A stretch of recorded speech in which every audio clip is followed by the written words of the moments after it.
The hero party has successfully sealed the demon lord away. While this marks a monumental triumph, the danger isn't entirely over unless they manage to defeat him completely. The world will remain under threat of annihilation. The group is weighed down by guilt for failing to finish their mission, but their leader reassures them that all hope is not lost. He firmly believes that, one day in the future, a new hero will rise to continue their legacy and finally put an end to the Demon Lord for good. Several years later, the A-rank party Thunderpike is in the middle of a public dungeon raid. While the two fighters attack, the magic users begin casting their spells, and thanks to the buffs from the party's supporter, Yuka, they are able to take a Hydra down in record time. Individually, the members of Thunderpike are already really strong, but when they work together, they are nearly unbeatable, which is part of the reason why they have so many fans. However, although they might appear to be the perfect team on the surface, it turns out they don't get along as well as you might think. In fact, once the stream wraps up, the red mage, Yuka, informs the team that he's leaving Thunderpike effective immediately. The party leader, Simon, questions why he's choosing to quit, and Yuka explains that he isn't receiving a fair share of their reward money. The amount he got today is so small that he might have to consider taking out payday loans, a situation he's determined to avoid. Simon tries to justify Yuka's low pay by claiming that Yuka isn't contributing enough to the party, and Barry chimes in to point out that Yuka never actually engages in any battles. All he ever does is burn through their items' durability with his pointless enchantments. Yuka can't believe Barry would call his enchantments useless. But Barry isn't the only one who feels that way.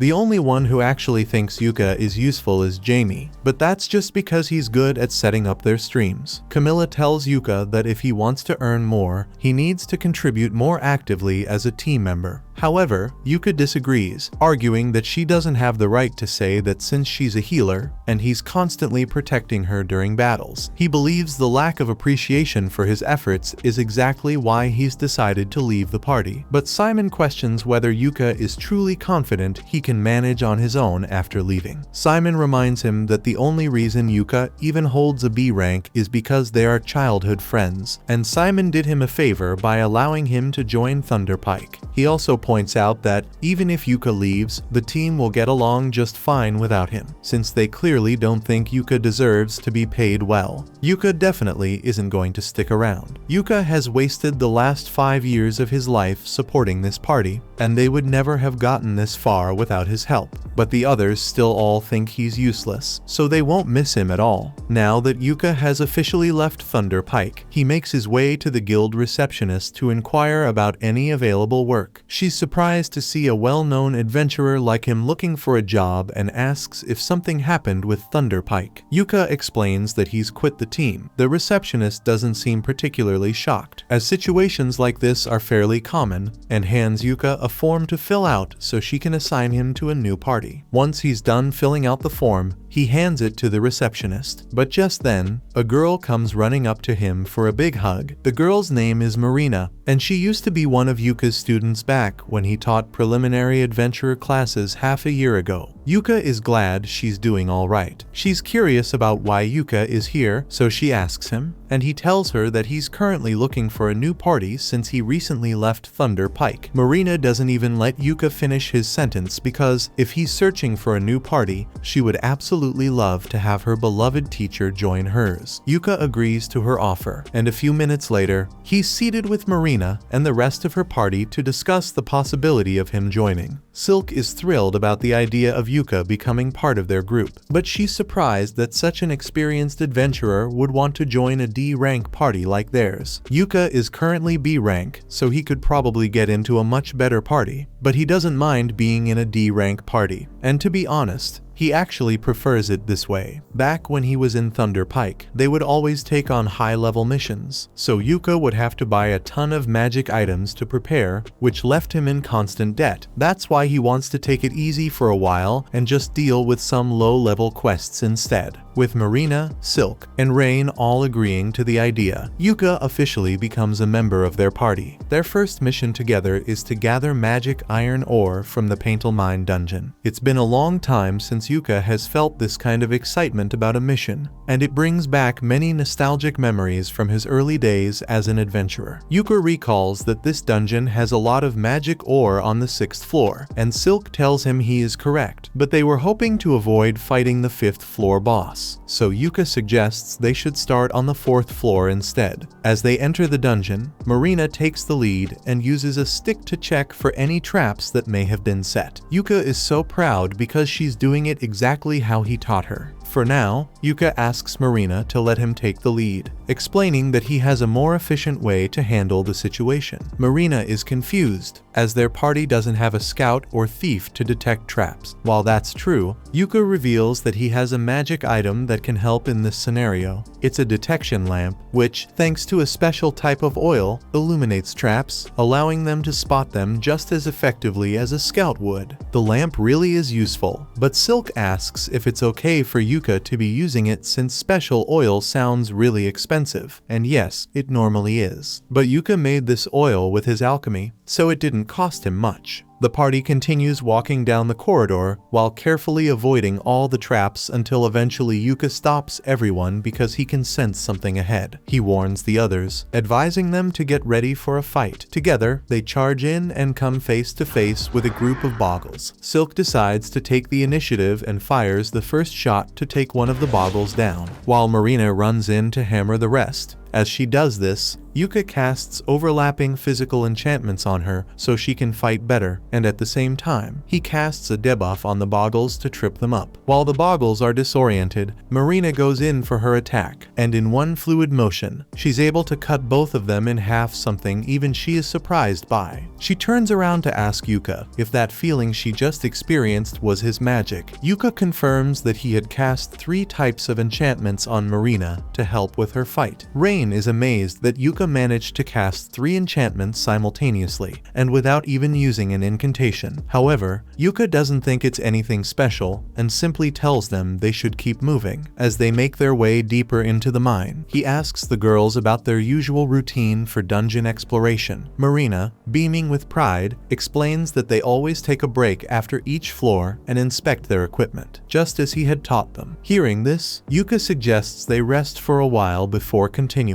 After their break, Marina and the others check all their equipment for damage, and everything seems to be in working order. So, they are ready to continue their mission and head down to the next floor. On the 2nd floor of the dungeon, the group is suddenly ambushed by a group of undead miners, and the only way to get rid of them is for Rain to use holy magic. Everyone needs to protect her while she uses her chant. Marina and Silk plan to handle the defense, but Yuka tells them he has this covered. He casts a blessing of light on all of them, and while it won't kill the undead miners, it does stop them from coming closer, so it's a good defensive measure. Eventually, Rain completes the holy light spell, using it to eradicate the undead. Once they're safe, Marina begins praising Rain for a job well done. Yuka also commends her, pointing out that very few people can wield light magic on the scale she just demonstrated. However, casting such a powerful spell likely consumed a significant amount of her mana, so Yuka casts Refresh Mana to help her recover. Rain is astonished that Yuka can use Refresh Mana, a rare skill that fully restores the mana of whoever it's cast on. She notes that possessing such a skill alone would make Yuka incredibly valuable to any party, but Yuka downplays her reaction, explaining that he only learned Refresh Mana to make up for having an obscure job like a red mage, though mastering it had been exceptionally difficult for him. Afterward, the group continues walking down the path, and as they go, Yuka begins pouring a liquid on the ground. Silk asks him what he's doing, so Yuka explains that he is pouring holy water over their footprints to stop undead monsters from following them. Silk is worried and asks if it's really okay for him to waste his holy water like that since it's really expensive, but Yuka tells her it's fine since, once again, he made this himself. The group is in shock that Yuka is able to make holy water even though he isn't a priest, but he has a special method for it. by purifying the ashes left behind by the undead when they are defeated. Yuka is able to process it into holy water, and the ashes he got from the undead miners will be more than enough to make up for the amount of holy water he's using. By the time they reach the 3rd floor, Yuka suggests taking another break since they'll be starting the mining process from this point onward. Noticing that it's been a while since they last ate, he pulls out some cooking utensils from his magic bag and announces that he'll prepare a meal for them. While magic bags aren't particularly rare, this is Rain's first time seeing one in person, and she's visibly excited. Yuka places some sausage and eggs in a pan, and as they cook, he retrieves a special pot from the bag. The girls watch as he taps on the side of the pot, and it instantly fills up. Yuka explains that the pot is a rare artifact that he found in a royal palace ruin. It basically fills up with a random soup every time you use it, so it's really handy to have. The girls are really grateful to Yuka since this is the first time they've gotten to have such a good meal while in the middle of a dungeon mission. But when Silk takes a closer look at the food, she realizes that it has mana radiating out of it. She asks Yuka about it, but he tells her there's nothing special about the food since all he did was prepare it with lots of love. His alchemy skills might have accidentally enchanted the food. However,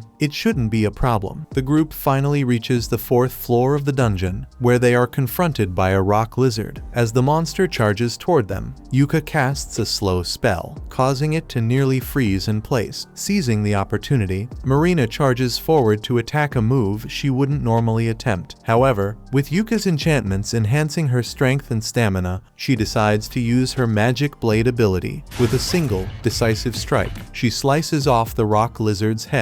Once the fight is over, Marina is totally exhausted since Magic Blade uses up a ton of her mana. But Yuka encourages her to keep using it as much as possible because eventually her body will get used to it. But for now, he casts Refresh Mana to help her recover. Anyway, there were a lot of magic ores here, so Yuka begins mining with the girls. After a little while, they manage to gather a ton of magic ores. Yuka asks if they've collected enough to meet the requirements of their quest, but Silk replies that they still need a bit more. Unfortunately, there aren't any more magic ores left on this floor, leaving them with only one option: defeat the 5th floor boss and descend to the 6th floor to gather the remaining ores. The girls are uneasy about this plan, as the 5th floor boss is the steel crab, and they're unsure if they can survive against such a formidable foe. However, Yuka reassures them not to worry, promising to handle the boss himself to the best of his ability. A little while later, they arrive at the boss's room, but before they head in, Yuka pulls out a camera artifact. Rain recognizes the artifact and asks if Yuka plans to live stream his battle, but he was actually just going to record it instead. He always records his battles so he can study his mistakes later. If he's going to be recording anyway, Marina asks him to make it a live stream since she thinks it will be a lot of fun. Yuka agrees to live stream his fight, but as he's setting it up, he realizes he doesn't know the name of their party. He asks the others, and Silk admits they haven't actually come up with a party name yet. In fact, they aren't even officially registered. Hearing this, Yuka asks if they have any ideas for a team name. Marina thinks for a moment before suggesting the name Clover, specifically a 4-leaf clover to symbolize their 4 members. Everyone loves the idea, and from that moment on, they decide to be known as Clover. Just then, Yuka realizes that this is going to be her party's first live stream, and he'd feel bad if he was the only one in the spotlight. So, he asks the others if they want to help him fight the boss, but they all tell him that it's fine for him to handle it solo. In that case, Yuka isn't going to hold back. He casts Great Blink Shadow and Protector Shield buffs on himself and then enters the boss room. The steel crab awakens and immediately lunges at Yuka, but he uses his speed buffs to swiftly dodge the attack. Once he's safely out of its range, he begins bombarding the crab with a series of debuff spells. After sufficiently weakening it, Yuka casts a gravity spell, slamming the steel crab against the floor and crushing it. With that, the boss is defeated, and it didn't even take him a full minute. Yuka feels quite satisfied with his performance. He then ends the stream, and Marina runs up to hug him for being so amazing, but she's hugging him a little too hard. The others ask her to let go before Yuka ends up in a wheelchair. After making sure his back is fine, Yuka tells everyone that they should bring the steel crab's body back to the guild so they can sell the parts. He stores the entire thing in his magic bag, which is a huge help since they never would have been able to carry it back by themselves. So far, Yuka has proven to be an invaluable asset to their party, but Silk feels it's unfair for them to rely on him so heavily. In response, Yuka suggests that during their next boss battle, everyone should participate to gain some experience. The girls like the idea, but for now, they still need to open the treasure chest they earned for defeating the floor boss. When they open the chest, they discover a large stash of magic ores, meaning they won't have to do any more mining after all. Dungeon streams are incredibly popular worldwide, serving as an excellent platform for publicity. Major companies frequently offer sponsorship deals to well-known streamers, and right now, Yuka's fame is soaring to new heights. The video showcasing his triumph over the steel crab, using only status effect spells, has gone viral, drawing massive attention. As Yuka and his companions make their way back home in the carriage, he takes a moment to ask them about their impressions of their first mission together. The girls are thrilled. They absolutely loved the experience. They picked up all sorts of amazing skills and insights from Yuka, making this their most rewarding mission yet. In fact, they've been seriously considering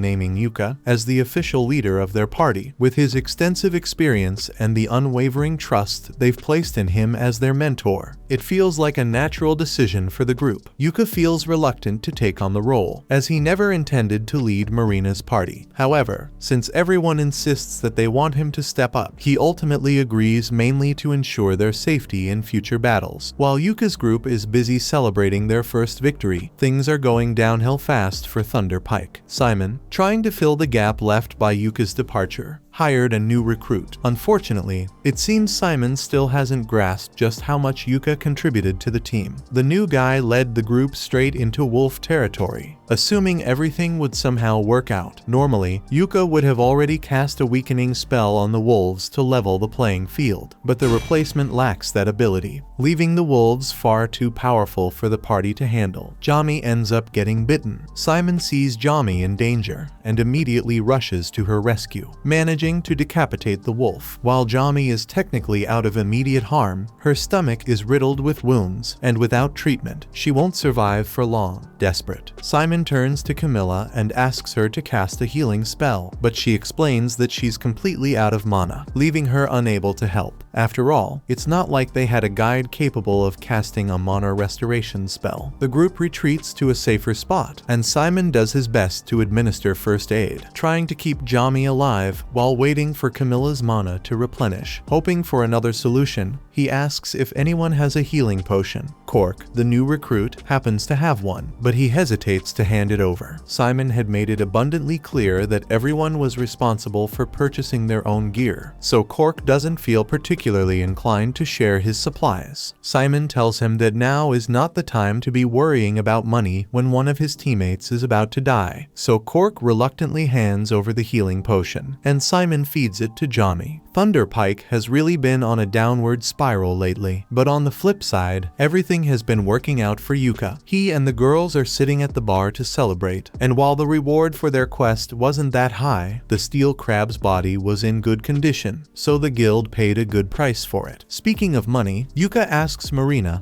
and the others what system they've been using to split up the party's earnings. They explain to Yuka that Silk is the one who manages all the party's money, with each member receiving a set allowance. Yuka is a bit surprised, as it's uncommon for an entire group to entrust their finances to a single person, but the group has a clear reason for this arrangement. They've all been diligently saving to eventually buy a house together, as constantly renting rooms at the inn feels awkward in the long term. Understanding their goal, Yuka assures them that he's fine with continuing the allowance system. Silk, a little taken aback, asks if he's really okay with her managing all the finances, thinking that an adventurer like him might prefer handling his own money. However, Yuka reassures her that he trusts her completely, so there's no need to change a system that's already working for them. While Yuka and the others are having fun and getting along, Simon and the rest of Thunder Pike are upset because that was the worst outcome they've had in years. Thankfully, they were able to save Jami's life, but things could have gone really badly, and Simon blames it all on Cork. The rest of the party joins in and starts calling Cork useless for not being able able to get them out of that mess. But Cork isn't going to let them put the blame on him, since everyone knows that dire wolves track their prey through scent, so it's common sense to buy a beast repellent in preparation for the mission. The situation was clearly the party's fault for not being properly prepared, but Simon tries to shift the blame onto Cork. He argues that if Cork knew about the beast repellent, he should have told them, and even goes as far as to claim that Jami almost dying is entirely Cork's fault for not buying beast repellent for everyone. The level of gaslighting is intense, but fortunately, it doesn't fool Cork. Realizing he wants nothing to do with a group where no one takes responsibility for their own mistakes, he decides to quit the party on the spot. Yuka overhears this, and he can't believe Thunder Pike still hasn't learned from their mistakes, but that doesn't concern him anymore. He turns back to the girls, and Marina tells everyone what they should do for tomorrow. Silk remembers something Yuka once told her about it being important to take a day off after every mission, so she suggests that they do that. Everyone agrees, and since Yuka is going to have the day off, he decides to get a little shopping done. He needs to stock up on potions and scrolls, and he still needs to turn those undead ashes he got into holy water so he can replenish his stock. He's going to be busy for a while, so he suggests that they all meet back up here after their break is over. At that moment, Marina notices that the day's dungeon stream highlights are being broadcast, and Yuka's fight against the steel crab has taken the #1 spot. Yuka is stunned, as he only uploaded the footage a few hours ago, but it's already garnered over 6,000 viewers, with the numbers still climbing. Viewers are fascinated by how someone with a lesser-known job like a red mage was able to defeat a steel crab without even laying a finger on it. The announcers urge everyone to watch out for Yuka and his party. Clover, hinting that they could potentially rise to become the world's greatest adventuring team. Simon and the other members of Thunder Pike see Yuka's stream as well, and they are all incredibly jealous that Yuka is actually doing well without them.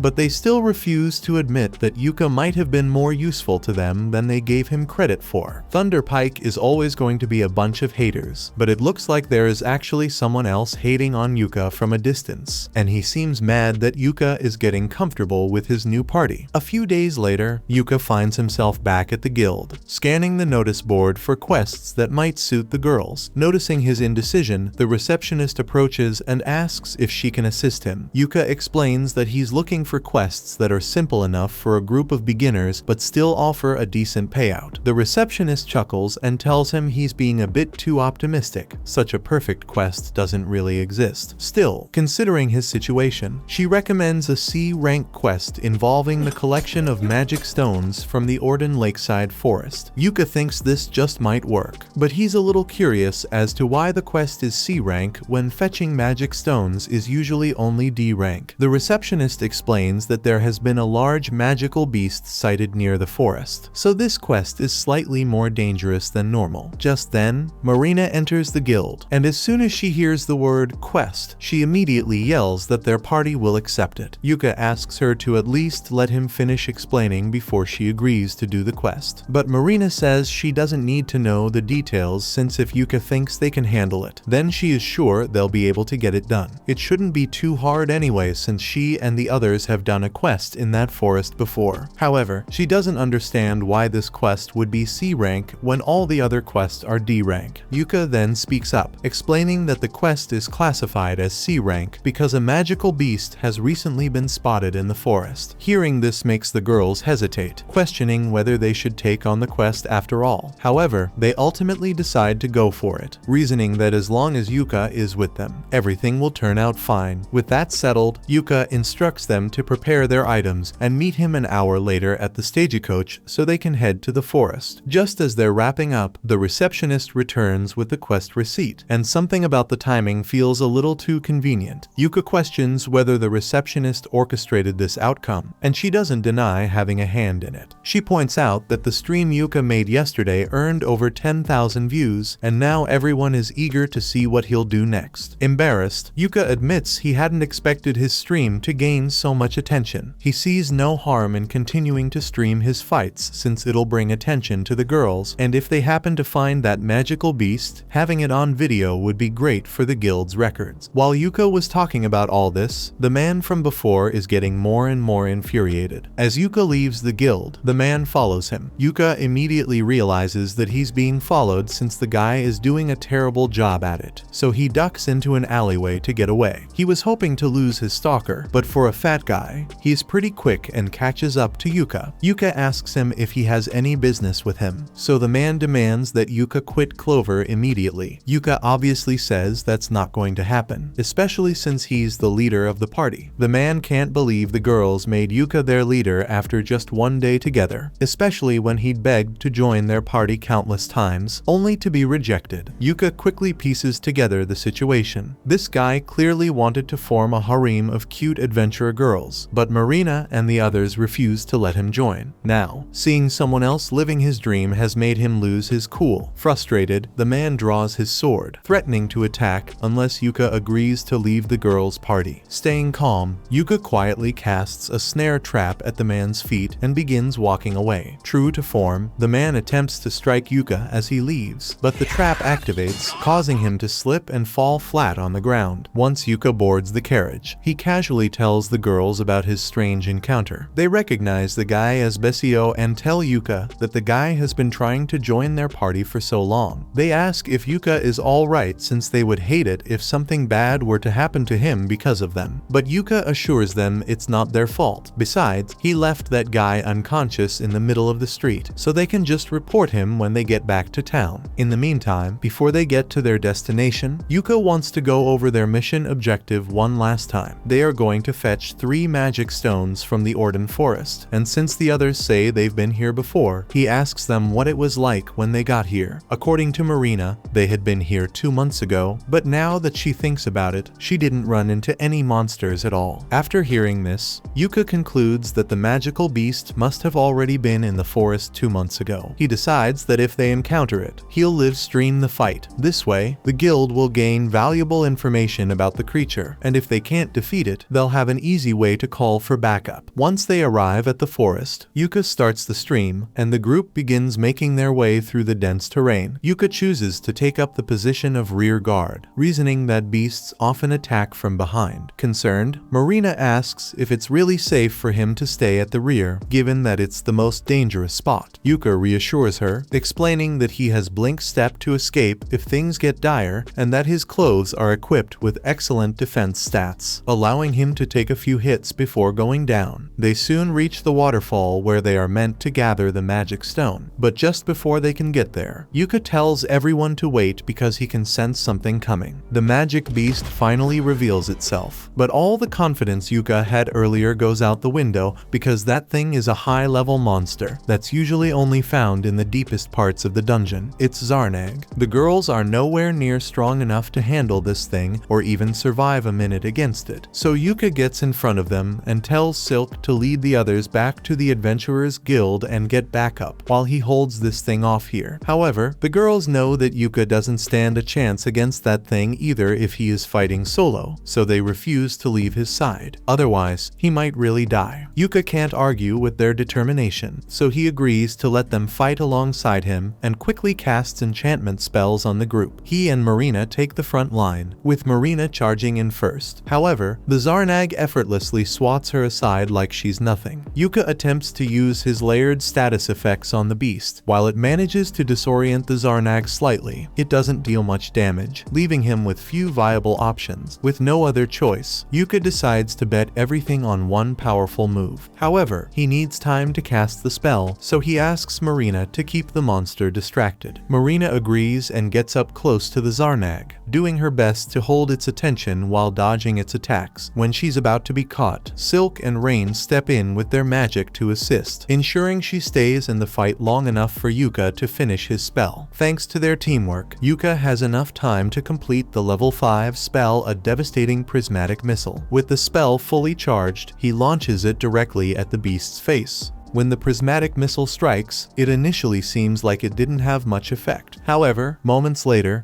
the monster starts coughing up blood, revealing it has been severely wounded. Rain follows up by casting a grade 5 Thunderbolt spell, electrocuting the creature. While it's paralyzed, Yuka commands Marina to decapitate it. Marina charges forward, activating her magic sword, while Yuka enhances her with a critical attack spell. Thanks to this, Marina manages to sever the monster's head from its body with a single powerful swing. Now that it's all finally over, Yuka drops to his knees in relief, overwhelmed that they managed to take down the monster without losing anyone. Meanwhile, back in town, the spectators watching the stream are just as astonished, particularly by the spell Yuka used, since no one has ever witnessed anything like it before. Of course, Simon is watching the stream, and he doesn't look that happy. Back in the forest, Yuka feels slightly lightheaded from all the mana he expended during the fight, but overall, he's still in decent shape. He's relieved that everything turned out fine, though he knows that battle was far too intense for a group of beginners like them. The only reason they survived was sheer luck. He warns the girls that he plans to scold them later for their reckless actions, but the girls argue that Yuka was just as reckless, charging into battle alone and fully prepared to sacrifice himself, and they find that kind of behavior completely unacceptable. Yuka admits that he was indeed ready to sacrifice himself, so he suggests a compromise, saying they can all air their grievances later. For now, they should clean up, as they're all drenched in sweat, and Marina is still covered in Zarnag blood. While the girls bathe in the river, Yuka begins setting up camp, and the whole situation brings back fond memories from 6 months ago. Back then, Yuka was responsible for training Marina's team, and he was genuinely impressed by how quickly the girls were adapting to the life of adventurers. However, there were still a few areas that needed improvement. Marina had a tendency to be a bit clumsy, Silk was overly cautious, and Rain was extremely timid. Even so, based on how well they were progressing, Yuka would have gladly handed them their D-rank adventure licenses right then if it had been his decision. Later that night, the girls had set up their tent, gathered firewood, and placed alarms to alert them in case of a monster attack. As Yuka watched them back then, he couldn't help but feel a sense of pride, confident that they were destined to become exceptional adventurers. However, he never would have guessed that just a few days later, he would end up joining their party. The party returns to the guild, where they've been summoned to meet with the guild master, making the girls a bit anxious. They ask Yuka if this means they're in trouble, but he suspects the meeting is likely about the Zarnag they defeated. A mission of that caliber should have been classified as B rank, yet it was oddly marked as D rank, so it's clear that some investigation is in order. At that moment, the guild master of Benwood enters the room, and the girls, overwhelmed by his intimidating presence, immediately snap to attention. He approaches Yuka and demands an explanation, but Yuka knows he hasn't done anything wrong. He calmly tells Benwood that all the necessary details were already included in the report he submitted to the guild. Benwood isn't content with the objective report and insists on a detailed explanation. However, before continuing, Yuka tells him to drop the tough guy act because it's intimidating the girls. Marina tries to intervene, urging Yuka not to speak so casually to the guild master, given how powerful he is. But as it turns out, the guild master holds a great deal of respect for Yuka, so there's no need for any formalities between them. Benwood tells everyone to take a seat. While he already knows what happened in the forest, he's more interested in hearing Yuka's thoughts on the situation. Yuka explains that he suspects it might be the result of an overflow, which caused a monster far stronger than usual to appear. Benwood agrees with Yuka's assessment and promptly instructs his secretary to issue an emergency investigation quest to uncover the cause. Both Yuka and Benwood clearly understand the gravity of overflows, but Marina is clueless about what that means, so she asks Yuka for an explanation. Yuka explains that an overflow is a phenomenon triggered by a catalyst that causes monsters from a dungeon to spill out into the outside world. Normally, the monsters are bound to the dungeon by the mana flowing through the ground, but occasionally those restraints can break, allowing the monsters to escape and wreak havoc on the surrounding area. This could also be a warning sign of a potential dungeon stampede in the near future. The girls are familiar with dungeon stampedes and the devastation they bring, tearing through towns like a wildfire. If monsters as powerful as that Zarnag are already showing up, it means time is running short. Benwood is determined to conduct a thorough investigation to safeguard the people, but before proceeding, he offers a heartfelt apology to the girls for exposing them to such danger. The girls assure Benwood that there's no need to apologize, as they all made it out alive, though they admit that without Yuka, they wouldn't have stood a chance. That being said, even though Yuka carried much of the burden, their live stream demonstrated that the girls are skilled fighters in their own right. As a reward for their impressive performance against the Zarnag, Benwood decides to promote all of them to C rank. The promotion, however, comes comes with the condition that the girls have Yuka's assistance, given that he is a rank. Confused, Yuka points out that he's only B rank, but that's when Benwood informs him that he's being promoted as well. Everyone who watched the live stream witnessed the high-level prismatic missile spell he used against the Zarnag, making it clear that Yuka is deserving of the upgrade. Starting today, he is officially an A-rank adventurer. Afterwards, Yuka and the girls head downstairs to have a drink and congratulate each other on their promotions. While they are all together, Yuka pulls out the bag of coins he got as the reward for their quest and gives it to Silk to count out. Silk opens the bag, and she is shocked because she has never seen so many gold coins in one place before. Yuka explains that, although the quest was initially classified as D rank due to its level of difficulty, it was ultimately treated as a B rank quest. As a result, the payout is significantly higher than it would have been under the original ranking. Silk dumps all the coins onto the table to start counting, but she quickly notices a piece of paper at the bottom of the bag with Yuka's name on it. She hands it over, and Yuka opens it to find a note from Benwood apologizing for everything Yuka had to endure. Along with the note, there's a platinum coin included as a small bonus for Yuka. Since platinum coins are incredibly valuable, Yuka decides to add it to the party's funds. Once Silk finishes counting everything, she announces that they now have enough money to buy a house. Maria is so excited to hear that she jumps up and accidentally knocks the coins over. Silk is glad they reached their financial goal as well,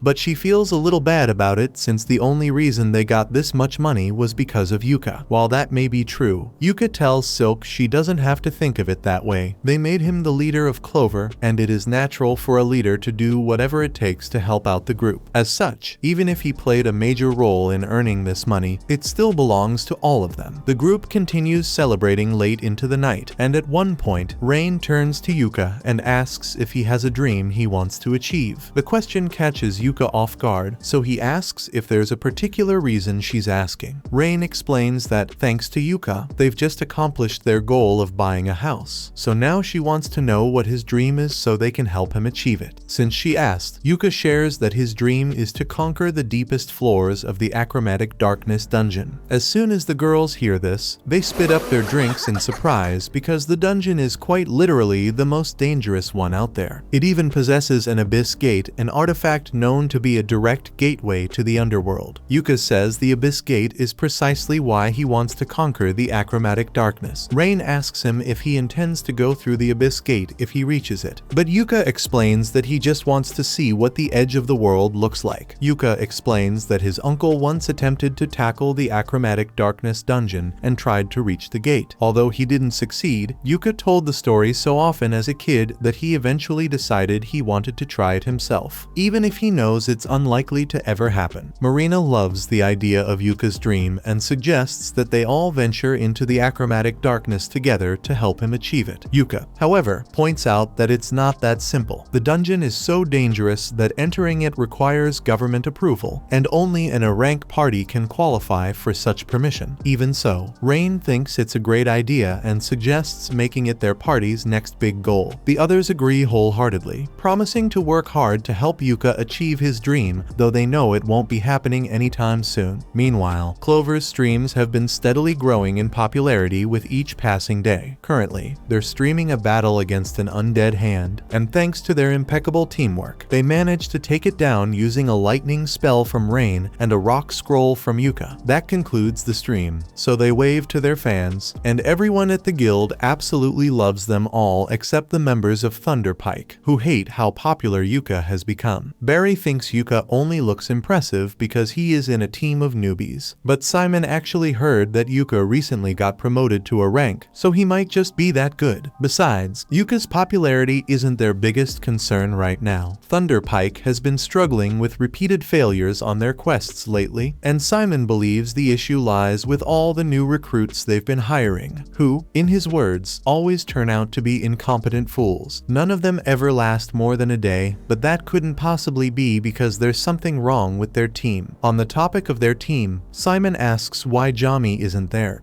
Camilla responds by explaining that Jami wasn't in the mood for a drink. Simon is furious, pointing out that ever since the mission where Jami was mauled by a wolf, she's been constantly dragging the team down. Meanwhile, Jami has locked herself in her room, watching videos of Yuka's live stream on repeat for hours. The other members of Thunder Pike are beginning to realize that Yuka might have been far more valuable to the team than they initially thought. Since Yuka left because of his low pay, they figure they could offer him a slightly higher cut to bring him back, and with Jami barely contributing these days, they could just reduce her share instead. A few hours later, Yuka and the others return to the guild to report the success of their mission. But as they arrive at the front door, they find Simon waiting there for Yuka. Seeing Simon again makes Yuka a little angry, so he tells the girls to head inside without him, and then he asks Simon what he wants. Simon gets to the point and says he is allowing Yuka the honor of rejoining Thunder Pike. Yuka can't believe the nonsense that just came out of Simon's mouth, but Simon tries to manipulate him by pointing out that Yuka's dream of reaching the Abyss Gate is only achievable if he's part of a rank party like Thunder Pike. On top of that, Simon mentions that ever since Yuka left, the team has been struggling to complete quests. Simon claims it's Yuka's responsibility to return and fix the situation. Yuka hears everything Simon has to say, but it's a shame he simply doesn't care. While they may have been childhood friends,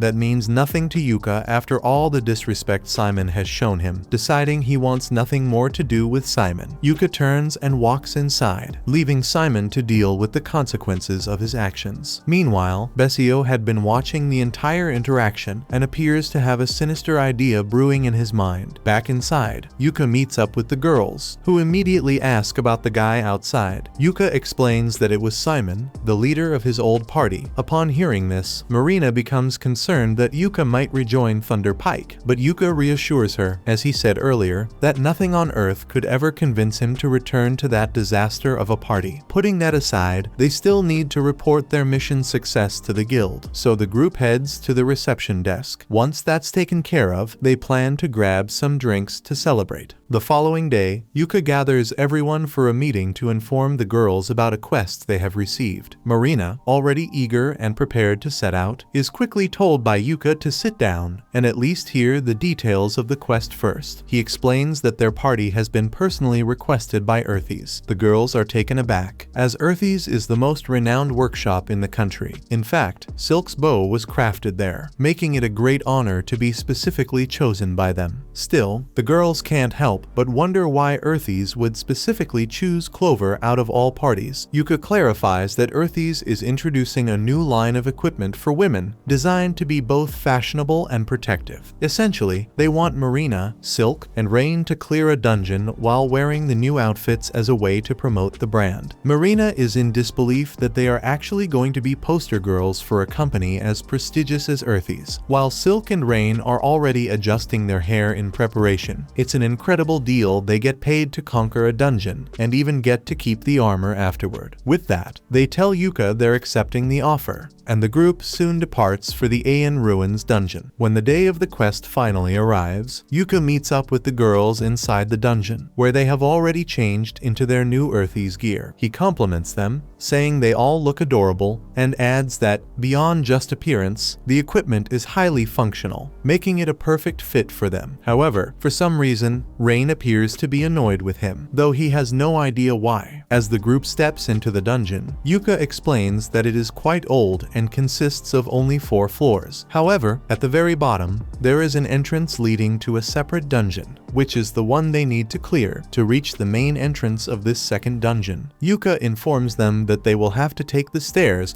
but these stairs are extremely long. Hearing this, Marina suggests that instead of wasting time, they could just rappel down the middle with a rope to speed things up. Yuka acknowledges that, under normal circumstances, Marina would be right, and many have attempted that approach before. However, he explains that this dungeon has a distortion field that prevents anyone from straying off off the designated paths. He warns them to be cautious and avoid getting caught in the field. Meanwhile, he can't help but notice that Rain still seems upset, prompting him to ask if he did something wrong. Rain remains silent, but the others know exactly why she's annoyed. They nudge Yuka, urging him to take a closer look at Rain's outfit. Yuka looks at Rain, trying to see if there's something he missed, and that's when he notices that she changed her ribbon bow color to blue instead of red today. Rain was upset that he hadn't complimented her on it, so Yuka tells her it looks good on her, and she feels a lot better. The group then makes their way down to the second floor, where Yuka, using his lantern, spots a trap up ahead. He quickly instructs the girls to step back while he handles it. Taking out a long stick, he carefully taps the trap, triggering a barrage of spears to shoot out from the ground, walls, and ceiling. It would have been a terrible way to meet their end, but now that the trap has been sprung, the path should be safe for them to proceed. Now, they have to carefully squeeze through the spears, so as they navigate the narrow gaps, Yuka checks in to see if anyone is struggling. Fortunately, thanks to the snug fit of their new armor, the girls manage to pass through without any issues. As they move further down the corridor, Yuka suddenly senses something ahead and promptly warns the girls to prepare for battle. The group suddenly finds themselves face to face with a pack of orcs, and the moment Silk lays eyes on them, generations of deep-seated hatred resurface in her mind. Yuka understands that orcs are the natural enemies of elves, but he urges Silk to stay calm so she doesn't act recklessly. His strategy is to strike first with powerful magic, followed by Marina engaging them with her sword, while Silk provides support from the rear. With everyone clear on the plan, Yuka casts his enchantment spells, while Rain begins preparing a fireball. Once her spell is ready, she launches it at the orcs, engulfing them in flames. Seizing the moment, Yuka follows up with a rock blast, as the orcs scramble to dodge the flying debris. Silk lands a precise shot to one of their necks, while another is crushed, leaving only two remaining. Marina rushes in just as the last two orcs charge forward, but Yuka quickly casts a paralyze and slow spell, hindering their movements. With this opening, Marina slices one clean in half, while Silk lands a precise shot to the other's neck. Marina then delivers the finishing blow by splitting the orc's head in two. With the battle finally over, Yuka approaches the fallen orcs to collect the magic stones, then turns to Silk, asking if she has calmed down now. Silk apologizes for her outburst, but she can't help but be filled with rage whenever she sees an orc. Yuka understands that she can't control her reaction to orcs since it's just a part of being an elf. Just then, Marina comes up to Yuka and tells him she just found something weird on one of the orcs' bodies. She hands it over, and after examining it, Yuka recognizes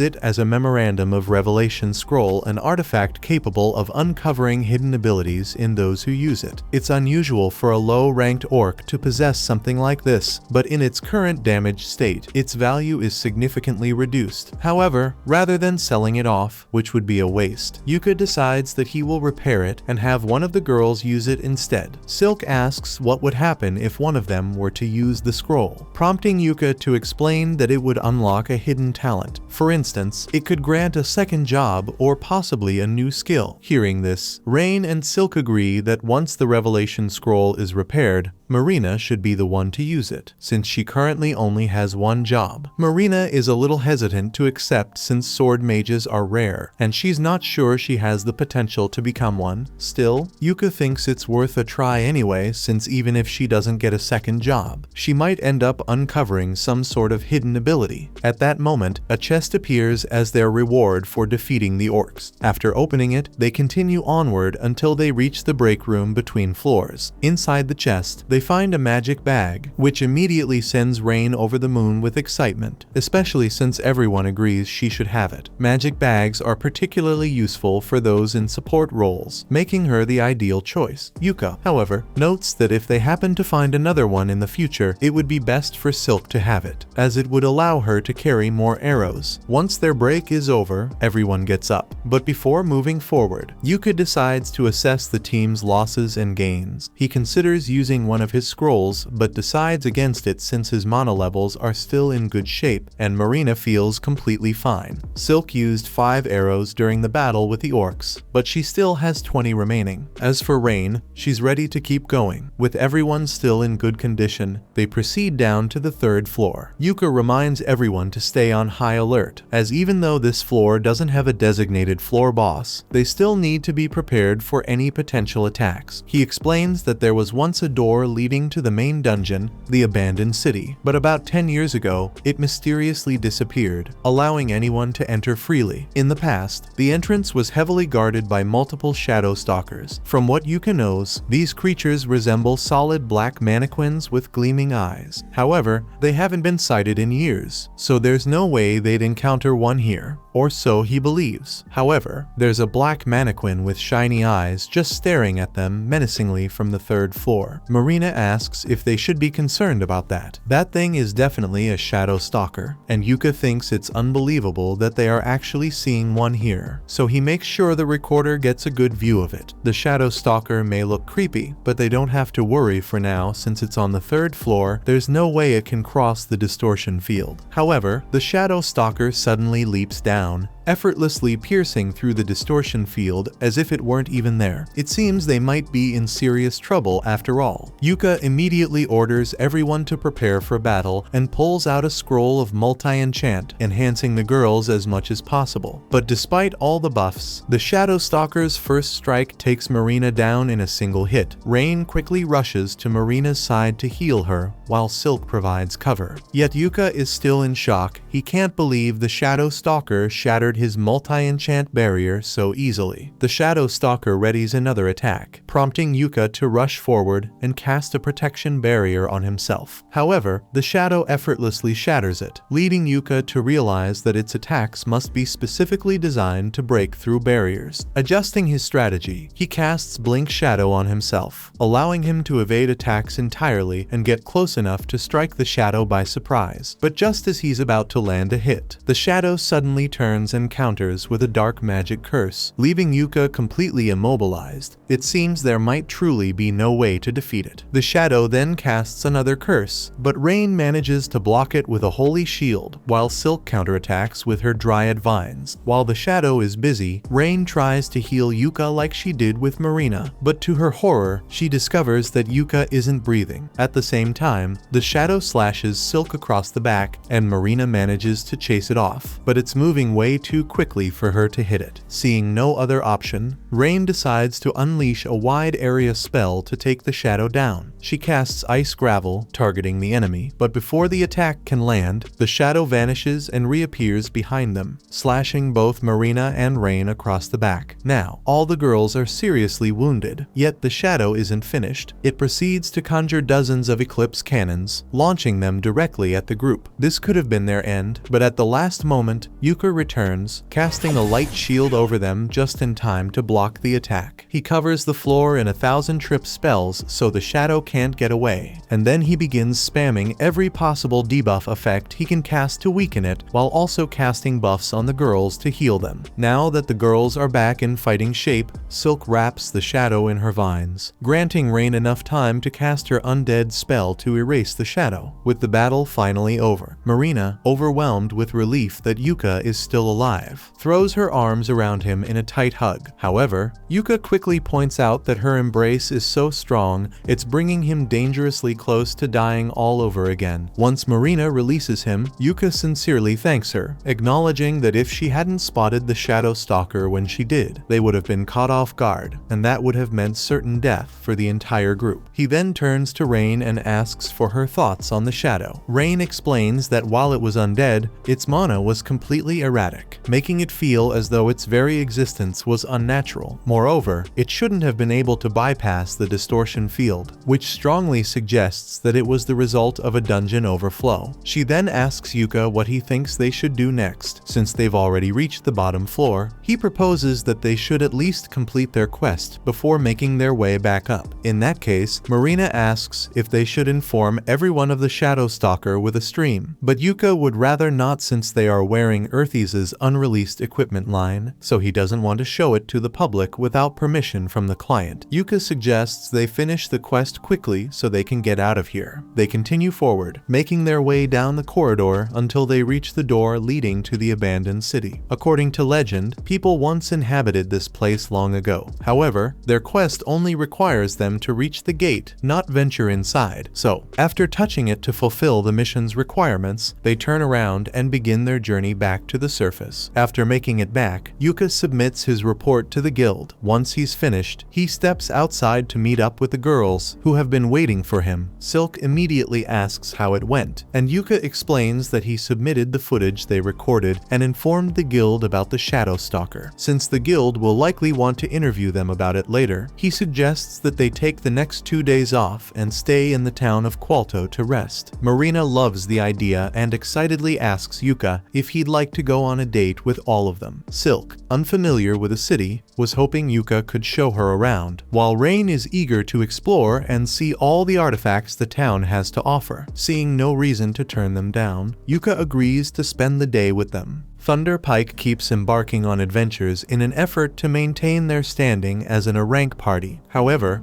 Barry has been grumbling a lot about their rations, as he was used to having good food whenever Yuka was around. Simon points out that there's no point in complaining about it now, so he suggests they keep moving forward. He then checks with everyone to make sure they still have enough mana and potions. Barry responds that he didn't bother buying any potions after all. Why waste money on healing potions when he can just have Camilla heal him instead? However, Camilla doesn't have unlimited mana. Simon tells them to cut the argument short and asks Jami to get their stream running so they can move forward. While she's working on it, Barry suddenly starts calling her weak and useless for no reason, and the others join in. Lately, they've been caught in an uncontrollable downward spiral, and with Yuka no longer around to take the blame for their problems, they've started taking it out on Jami instead. Unfortunately, there's nothing she can do about it. Although this mission ended in yet another failure, when they return to the guild, the receptionist warns them that if they continue failing like this, they risk being demoted. She tells Simon that his party might have a better chance if they take on slightly easier quests so they can actually succeed for once. Personally, she suggests they aim for C-rank quests next time. Simon is furious that she would say something like that to an A-rank adventurer, but she points out that he hasn't been delivering A-rank results, so he won't be getting any special treatment. Once again, Simon tries to shift the blame for his failures onto others, claiming it's the guild's fault for not introducing them to someone like Yuka, someone he could manipulate into doing all the heavy lifting for the team. However, the receptionist couldn't care less about his excuses and dismisses him without giving him anything else to do. Thunder Pike sits at a table, brooding, while Jami chooses a separate one since she no longer gets along with the rest of the group. Barry is still fuming over the receptionist's warning about their possible demotion, but Simon manages to calm him down, admitting that she had a point. They haven't been performing as well as they once did, so maybe taking on A-rank missions is a bit too much for them at the moment with just the 4 of them. However, if Simon thinks their lack of a 5th member is a problem, then Camilla tells him to hurry up and find a new member for their party since that's his job as the leader. Simon knows Camilla is right, but even if he finds someone else, there's no way he would get someone as good as Yuka was. So Barry asks him if they can just bring Yuka back to Thunder Pike. However, Simon had already tried that, and Yuka refused. So if he wants to bring Yuka back, he'll need to find a way to convince him to overlook the years of gaslighting he was subjected to. That's why Simon suggests they take on a mission in the Achromatic Darkness dungeon, since conquering it had always been Yuka's dream. Driven by his desire to find an abyss gate, Simon believes they can lure Yuka back into their party by pretending to be interested in clearing the dungeon. Since only A-rank parties are permitted inside, there's no way Yuka could attempt it with the newbie girls in his group. Barry thinks it's a brilliant idea and quickly agrees with Simon's plan, while Jami just sits there, wondering how she ended up stuck with a bunch of losers like them. Meanwhile, Yuka and the girls are heading out in town, and while walking to their destination, Yuka tells them that he heard the Aeon Ruins dungeon was temporarily closed for an investigation. Although it shouldn't be surprising since a shadow stalker did show up for the first time in 10 years. As they continue walking down the street, they eventually come across the man they were supposed to meet, who then takes them to inspect a house they're considering buying. Mr. Monday gives them a tour, and the place looks quite nice, but Yuka isn't convinced it's the right choice for them. He points out that single-story houses are easy targets for burglaries, and with so many windows, it would be difficult to prevent people from looking inside something that's a major privacy concern, especially since the girls will be living there. In that case, Mr. Monday offers to show them a different property and leads the group to a second house. This one was newly remodeled into a family home and has private bedrooms on the second floor, along with an underground storage space and roof access. Marina thinks this place is great, and Yuka likes it too, but he still hasn't made a decision on it yet, so he asks Mr. Monday if he could put a hold on this house for a little while. Mr. Monday tells them he'll keep the house on the market in case Yuka changes his mind, but for now, he has one last property to show them. Yuka and the others follow him to the next house, but as they walk, Yuka starts feeling a bit uneasy. Rain picks up on this and asks if something is wrong. He assures her it's nothing major, but admits that Thunder Pike's base is nearby, and he's a little concerned he might run into them while he's in the area. As soon as the girls hear this, they tell Mr. Monday they don't want to see the last house. They don't want to risk living in the same neighborhood as Thunder Pike, so it could be a 5-story mansion. For all they care, they don't want it. Marina suggests they just buy the last house they saw since that one was pretty good, and Yuka agrees. That same day, they get everyone's belongings moved into the new house. Yuka offers to help the girls settle in and asks if they've decided which rooms they want. However, they were actually waiting for him to pick his room first. Confused, Yuka asks if they're implying that they want him to live with them, and that's exactly what they mean after all. This is supposed to be their party's base, and they wouldn't have been able to afford the house without Yuka's help. So, of course, they want him to stay with them. Yuka hesitates at the idea of living under the same roof as the girls, but Marina points out that when they camp during their adventures, he has no problem sleeping right next to them, so this really shouldn't be any different. It's hard to argue with that logic. So Yuka agrees to move in, but not without setting a few ground rules. He reminds them that he's still a man, so they need to actually use their door locks when changing or doing anything private. He just wants to avoid getting caught in any embarrassing situations, and as long as everyone respects each other's privacy, there shouldn't be any problems. With that settled, they take their seats at the lunch table, sharing a meal and raising a toast to their future as Clover. However, Yuka notices that Rain seems somewhat distracted, so he glances over at the TV. To his surprise, a news report is covering a party currently exploring the Achromatic Darkness dungeon. The announcer explains that Thunder Pike was granted permission by the guild to conduct an investigation inside the dungeon, and that they've apparently joined forces with another party, all with the goal of reaching the Abyss Gate. Hearing that Thunder Pike is chasing after his dream feels like a huge slap in the face to Yuka, and the girls assume he must be really upset. However, he insists that he's fine. After all, it's not a competition, and when he eventually takes on the Achromatic dungeon, he wants to do it with Clover. He couldn't care less if Thunder Pike gets there first. He just wants to forget about them and focus on finishing their meal. But before he can do that, he receives a message from the guild informing him that he's being summoned. He and Rain go to see what this is about, and they are informed that a party has specifically requested Yuka's help on an upcoming mission of theirs. Yuka is curious about the request at first, but then he sees that it is from Thunder Pike, so he immediately rejects it and goes on with his day. However, just a few minutes later, Simon is notified that Yuka has declined the request. Frustrated, he goes out of his way to track Yuka down and demand an explanation. Expecting something like this to happen, Yuka calmly turns to face him. Without hesitation, Simon demands to know why Yuka refused their request. Yuka tells him there's no particular reason behind his decision, he just has no interest in working with Thunder Pike under any circumstances, even if it involves his dream. He's actually a bit surprised that Simon even remembers his goal of finding an Abyss Gate, but regardless, he has no intention of getting involved. With that, he simply wishes Simon the best of luck on his mission. Simon tries to guilt Yuka into reconsidering by saying he already started making preparations around Yuka's participation participation. But that sounds like a Simon problem, so why should he care? In the first place, it was incredibly rude to send a spot request to someone who is already in an active party, and as long as it is a request, Yuka has every right to refuse for whatever reason he chooses. Simon grows furious and accuses Yuka of being in the wrong for abandoning Thunder Pike, but Yuka has finally had enough. He snaps back, shouting that Simon is the real one at fault here. Back when he was part of Thunder Pike, everything from pre-quest preparations to research and even intel gathering was dumped entirely on his shoulders, and not once did Simon ever show any appreciation for all the effort he put in. All Simon ever did was use him, so, as far as Yuka is concerned, their friendship is over. Simon is stunned and asks Yuka what he's supposed to do now, since if Thunder Pike fails another quest, they'll be demoted again. That's not Yuka's problem to deal with, so he takes Rain's hand and walks away. 2 weeks later, Yuka meets with the guild master, who has some unfortunate news to share. It turns out that a dungeon overflow is indeed happening, as several other incidents have occurred across the country in addition to what Yuka's party experienced in Aeon. Given the situation, the Royal Academy couldn't ignore the possibility of a dungeon stampede, which is likely why they approved Thunder Pike's request to investigate the achromatic darkness. With that said, Benwood wants to nominate Yuka and the rest of Clover for an investigation quest in the achromatic darkness. Yuka immediately tells Benwood he can't accept the quest because there's no way a C-rank party like Clover can do a job like this. Besides, even if Thunder Pike isn't reliable, there are other A-rank parties included in the achromatic dungeon investigation. However, the guild master informs him that the other parties have grown tired of Thunder Pike's deception and have withdrawn from the mission. In fact, it seems that Thunder Pike never even intended to go through with the mission in the first place, as they haven't submitted a formal application for it. The guild master then takes out a logbook and presents it to Yuka, but Yuka immediately recognizes what it is: the only recorded conquest log from the last expedition into the achromatic dungeon, and within it lies undeniable proof of the Abyss Gate's existence. That's exactly why Benwood wants Yuka to do the investigation, because he is passionate about the Abyss Gate, and if it's him, any reports he makes can be completely trusted. He isn't asking Yuka to conquer the entire dungeon, he just wants him to take a look inside. But to do that, Yuka would have to fight his way through the dungeon, and he thinks that would be too risky. The guild master understands Yuka's concerns, which is why he's offering him something for the quest: a scroll of exit. With this, Yuka can instantly leave the dungeon whenever he wants. Hoping to ease his doubts, Benwood asks him to reconsider. Just then, the receptionist walks in and hands Yuka the official request form for the mission. According to the document, he will be joining a party called King of Welmelia, and for the duration of the mission, his party will be granted provisional A-rank status. This is starting to sound like a really big deal, so Yuka says he needs to talk to his party members about it before making a decision. After getting home, Yuka tells the girls about the request and tells them that he's actually thinking of turning it down. The girls are shocked that he would turn down such a major opportunity, and while Yuka acknowledges that taking part would be a huge boost for their party, he doesn't believe they're ready yet. There are still too many gaps in their experience and preparations. However, while their lack of experience isn't something they can fix overnight, Silk reminds Yuka that they can still take care of all the necessary preparations before the mission starts. Rain asks Yuka if he's afraid of something, and until now, he hadn't really thought about it, but he realizes that he is. He's terrified of losing the girls if they take on such a dangerous mission, and that's the last thing he ever wants to happen. The girls feel the same way about him, but they reassure Yuka that they'll do everything in their power to return safely. He just needs to trust that they can take care of themselves. Yuka comes to the realization that he was being excessively cautious and expresses his apologies to the girls for doubting them. They all come to an agreement to tackle the achromatic dungeon together. Later that day, the group returns to the guild to inform Benwood that they have decided to accept the quest. However, after discussing it among themselves, they conclude that having an additional member might be beneficial, so they ask if he can recommend a skilled scout to join them. The receptionist had anticipated this request, so she she already had someone in mind. This is Nen, the daughter of one of the receptionist's friends. However, after taking a joke too far, she ended up being banished from her homeland. The receptionist took her in and helped her turn her life around. Nen introduces herself as a former Fursai thief, but now she holds the rank of C-rank ninja. She assures the group that she will be a valuable asset to the team and asks to be recruited as their scout. Watch this next video on screen and subscribe to not miss next part.